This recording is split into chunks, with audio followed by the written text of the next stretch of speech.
Hello, ഇത് ഇന്നലത്തെ video ആണ്. അപ്പോൾ നമുക്ക് പുറത്ത് പോകാനായിട്ട് റെഡിയാവാം. അപ്പോൾ പോവേണ്ടത് നമുക്ക് ഡ്രസ്സ് എടുക്കാനാണ്. ഓണത്തിന് എനിക്കങ്ങനെ ഡ്രസ്സൊന്നും എടുക്കുന്നില്ല. അപ്പം ബർത്ത്ഡേയും കൂടെ ആയതുകൊണ്ട് ചേട്ടനൊരു ഡ്രസ്സ് എടുക്കാമെന്ന് പറഞ്ഞിട്ട് നമ്മൾ സൗത്ത് ലൂമിലോട്ടാണ് പോയത്. അപ്പോൾ എൻ്റെ സ്ഥലത്ത് തന്നെ അടുത്തായിട്ട് സൗത്ത് ലൂം സ്റ്റാർട്ട് ചെയ്തിട്ടുണ്ടായിരുന്നു. അപ്പോൾ ഇതുവരെ അവിടെ കയറിയിട്ടില്ല. അപ്പോൾ എന്തായാലും ഡ്രസ്സ് എടുക്കണം. അപ്പം അവിടെ കയറി നോക്കാമെന്ന് പറഞ്ഞിട്ട് അങ്ങോട്ട് പോയതാണ്. അപ്പോൾ നമ്മൾ നോക്കി, ഷർട്ടൊക്കെ നോക്കി, എന്നിട്ട് ആളെ ഒന്ന് വിളിച്ച് നോക്കിയപ്പോഴത്തേക്ക് ഷർട്ട് വേണ്ടാന്ന് പറഞ്ഞു. അപ്പോൾ നമ്മൾ പാൻറ്റ് എടുത്തിട്ട് അവിടെ നിന്ന് ഇറങ്ങിയായിരുന്നു. അപ്പോൾ ആ ടൈമിൽ വേദുവിൻ്റെ ഡ്രസ്സ് കണ്ടപ്പോൾ അതും നോക്കി നമ്മൾ ബില്ലൊക്കെ ചെയ്ത് അവിടെ നിന്ന് ഇറങ്ങിയായിരുന്നു. അപ്പോൾ ഇവിടെ വരുന്നതിന് മുന്നേ ഋഷിയോട് അമ്മ പറഞ്ഞിട്ടുണ്ടായിരുന്നു ഉച്ചത്തേക്ക് ഫുഡൊന്നുമില്ല, പുറത്തുനിന്ന് എന്തെങ്കിലും വാങ്ങണമെന്ന്. അവളതെല്ലാം കേട്ടിരുന്നിട്ട് മറന്നു പോയായിരുന്നു.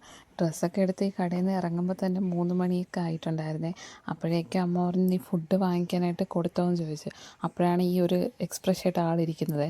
ഫുഡ് വാങ്ങുന്ന കാര്യം പറയുമ്പോൾ മാത്രമേ ഈ ഒരു എക്സ്പ്രഷൻ കാണാൻ പറ്റൂ. അപ്പോഴേക്കും പിന്നെ വേദുവിനെ വിളിക്കാൻ ടൈമായി. അവിടെ എത്തിയപ്പോഴാണ് ഈ പൂക്കളം ഇട്ടിരിക്കുന്നത് ശ്രദ്ധിച്ചത്. അത്തം മുതലേ ഇട്ടിട്ടുണ്ട്, പക്ഷേ ഞാൻ ഇന്നാണ് ശ്രദ്ധിച്ചത്. അങ്ങനെ പിന്നെ അകത്തെത്തി വേദുവിനെ വിളിക്കാൻ പോയായിരുന്നേ. അകത്തെത്തിയപ്പോഴത്തേക്ക് ആൾ ചെരുപ്പൊക്കെ തനിയെ എടുത്തിട്ട്, അല്ലെങ്കിൽ ഞാൻ തന്നെ വിളിക്കാൻ കയറുമ്പോൾ ഞാൻ തന്നെ എടുത്തിട്ട് കൊടുക്കണം. ഇന്നിപ്പോൾ തനിയെ ആൾ ചെരുപ്പൊക്കെ ഇട്ട് എൻ്റെ കൂടെ വന്നായിരുന്നു. പിന്നെ അവിടെ നിന്ന് വേദന വീട്ടിലാക്കിയിട്ട് ഫുഡിന് ഓർഡറും കൊടുത്ത് ഞാനും ഋഷിയും കൂടെ അവിടെ വെയിറ്റ് ചെയ്തിരുന്നു ഫുഡിന്. പിന്നെ ഫുഡ് കൊണ്ടുവന്ന് നമ്മളെല്ലാവരും കഴിക്കായിരുന്നേ. അപ്പോൾ ഞാൻ വീഡിയോ ഓൺ ചെയ്ത ടൈമിലാണ് എടുത്തുവന്ന് എന്തൊക്കെയോ കാര്യങ്ങൾ സംസാരിക്കുന്നുണ്ടായിരുന്നു. പക്ഷേ കഴിച്ചു തുടങ്ങി പകുതിയായപ്പോഴാണ് ആൾ ശ്രദ്ധിച്ചത് ഞാൻ വീഡിയോ എടുത്തുകൊണ്ടിരിക്കുന്നത്. അപ്പോൾ അതിനെപ്പറ്റിയാണ് ഈ പറഞ്ഞ് ചിരിച്ചുകൊണ്ടിരിക്കുന്നത്. പണ്ടൊക്കെ എൻ്റെ അടുത്ത് വീഡിയോ എടുത്ത് തരാൻ പറഞ്ഞാലും ഫോട്ടോ എടുത്ത് കൊടുക്കാൻ പറഞ്ഞാലും എനിക്ക് ഭയങ്കര മടിയാണ്. പക്ഷേ ഇപ്പോൾ ഇങ്ങനെ എടുക്കുന്ന